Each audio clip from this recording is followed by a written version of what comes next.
விருதுநகர் மாவட்டம் சிவகாசி அருகே உள்ள வெம்பக்கோட்டையில் முன்னாள் முதலமைச்சர் எம்ஜிஆர் அவர்களால் வைப்பாற்றின் குறுக்கே விவசாயத்திற்கும் குடிநீர் தேவையை பூர்த்தி செய்வதற்காக 1986 இல் சீவலப்பேரி ஆறு, தேவியாறு, காயல்குடி ஆறு ஆகிய 3 ஆறுகள் வைப்பாற்றில் இணையும் இடத்தில் அணை அமைந்துள்ளது. அணையில் 24 அடி உயரம் வரை மழை நீரை சேகரிக்க முடியும்.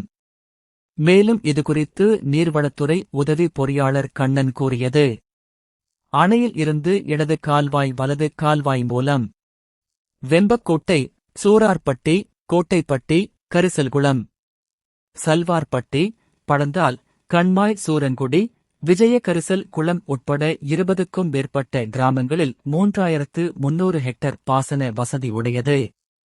அணையின் தண்ணீரை பயன்படுத்தி நெல், மக்காச்சோளம், சூரியகாந்தி, பருத்தி மற்றும் காய்கறி பயிர்கள், பழக்கன்றுகள் உள்ளிட்ட பயிர்கள் பயிரிடுகின்றனர்.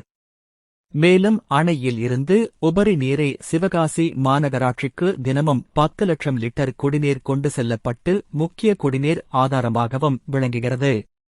அணை கட்டப்பட்டு 40 ஆண்டுகள் ஆன நிலையில் தற்போது பருவநிலை தொடங்க இருப்பதால் மதகுகள் சீரமைக்கும் பணி நடைபெற்று வருவதாக கூறினார்.